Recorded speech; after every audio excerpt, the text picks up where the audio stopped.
Morning guys, myself is Manoj Modi from Gwalior in Madhya Pradesh. Welcome you again in my English academy channel. आज के इस English class में और इस video में हम ईच व एवरी के बारे में स्टेप बाय स्टेप समझेंगे।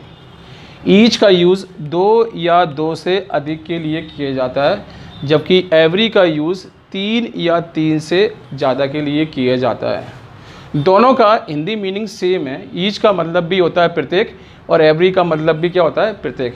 लेकिन गाइस दोनों में कुछ डिफरेंस है। डिफरेंस ये है, जब हम किसी ऑब्जेक्ट के बारे में अलग अलग सोच रहे हो, अर्थात जब हम किसी व्यक्ति के बारे में, वस्तु के बारे में या स्थान के बारे में अलग अलग बात कर रहे हो या सोच रहे हो, तब ऐसी कंडीशन में हमें ईच का यूज़ करना होगा। लेकिन अगर हम उस ऑब्जेक्ट के बारे में अलग अलग नहीं सोच रहे हैं या अलग अलग उस ऑब्जेक्ट के बारे में बात नहीं कर रहे हैं, बल्कि पूरे एक समूह की बात कर रहे हैं, ऐसी कंडीशन में हमें एवरी का यूज़ करना होगा।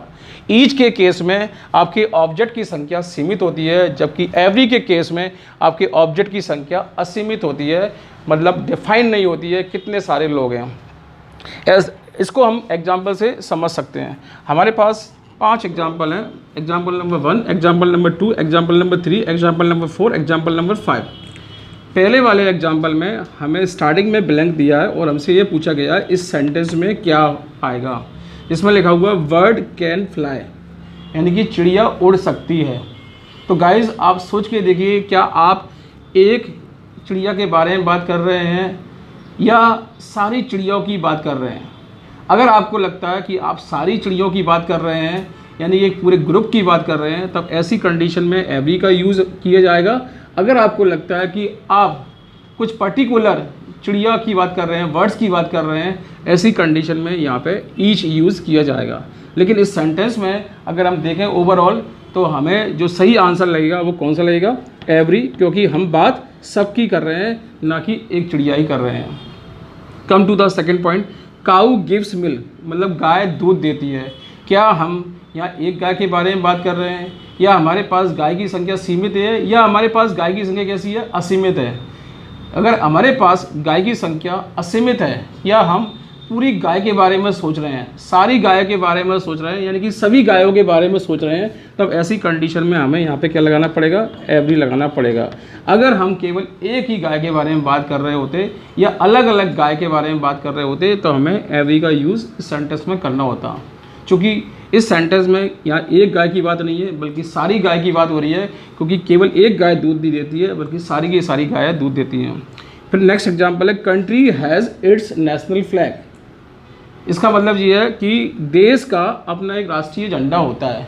तो गाइज़, क्या हम यहाँ सबकी बात कर रहे हैं या केवल एक व्यक्ति की बात कर रहे हैं? तो आपको लगेगा कि हम यहाँ सबकी बात कर रहे हैं। अगर हम बात सबकी कर रहे हैं, तो ऐसी कंडीशन में यहाँ पर क्या आएगा, एवरी आएगा, राइट।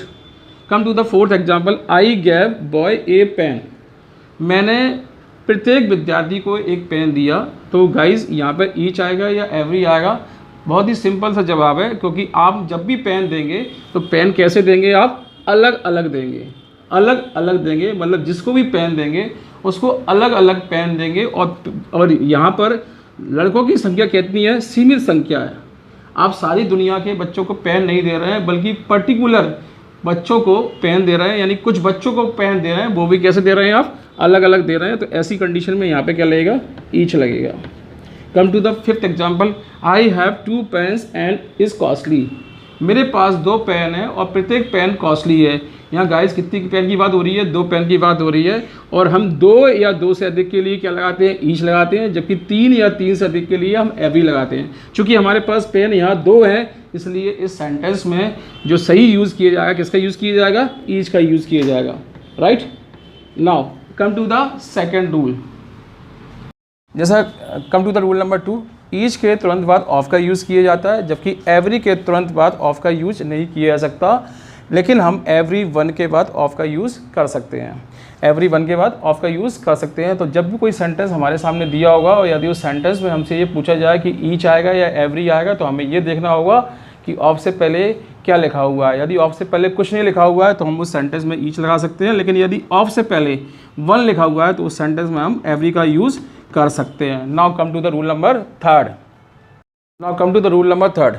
ईच और एवरी का यूज़ जब भी आप सेंटेंस में करेंगे तो आपको ये याद रखना पड़ेगा, इनके तुरंत बाद अगर कोई नाउन आ रहा है तो वो सिंगुलर आएगा, और साथ में जो भी वर्ब आएगी वो वैसा कैसी आएगी, सिंगुलर आएगी। इसे हम एग्जांपल से समझ सकते हैं। जैसे कि इस एग्जांपल में देखिए, ईच के तुरंत बाद क्या लिखा हुआ है, बॉय लिखा हुआ है, और जो हमने वर्ब लगाई है वो कौन सी लगाई है, इज लगाई है, यानी कि दोनों की दोनों यहाँ पे कैसे हैं, सिंगुलर हैं, यानी कि नाउन भी सिंगुलर है और वर्ब भी सिंगुलर है। Come to the second example, मैंने लिखा हुआ है every man women and child was there, यानी कि सेंटेंस में अगर आप ध्यान से देखेंगे, मैन वुमेन और चाइल्ड तीनों के तीनों कैसे हैं, सिंगुलर हैं, और जो वर्ब हमने यूज़ की है वो कौन सी यूज़ की है, सिंगुलर वर्ब यूज़ की है। और इस सेंटेंस का हिंदी मीनिंग ये है, वहाँ पर प्रत्येक आदमी और प्रत्येक औरत और प्रत्येक बच्चा वहाँ पर था।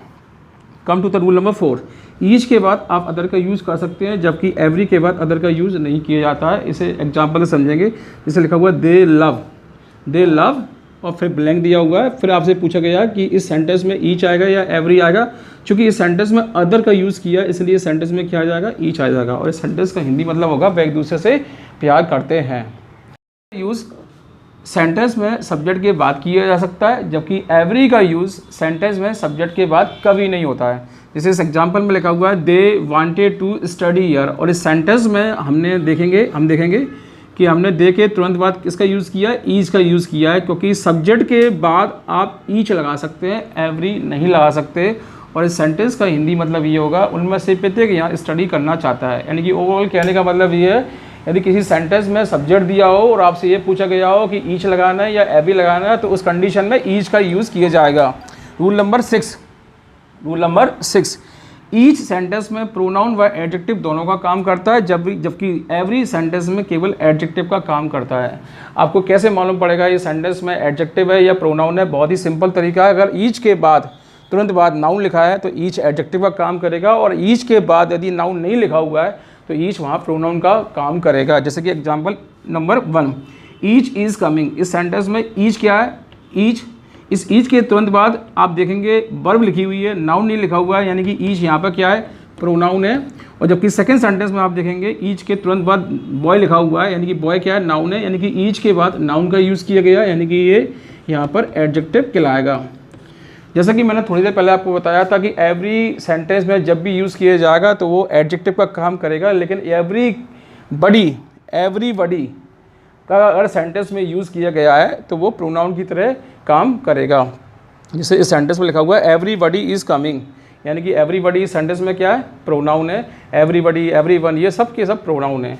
Now come to the rule number 7, each का यूज़ डिस्ट्रीब्यूटिव सेंस में किया जाता है, जबकि एवरी का यूज़ डिस्ट्रीब्यूटिव सेंस में नहीं होता है। यानी कि जब भी हमें कोई ऑब्जेक्ट डिवाइड करना हो, बांटना हो, देना हो अलग अलग, उस कंडीशन में हम ईच का यूज़ करेंगे, और ऐसी कंडीशन में एवरी का यूज़ नहीं होगा। जैसे कि एग्जांपल नंबर 1 व 2 में मैंने किया है, they gave each student 30 marks, यानी कि उन्होंने प्रत्येक विद्यार्थी को 30 नंबर दिए। तो नंबर कैसे दिए जाएंगे, अलग अलग दिए जाएंगे, अलग अलग डिस्ट्रीब्यूट किए जाएंगे।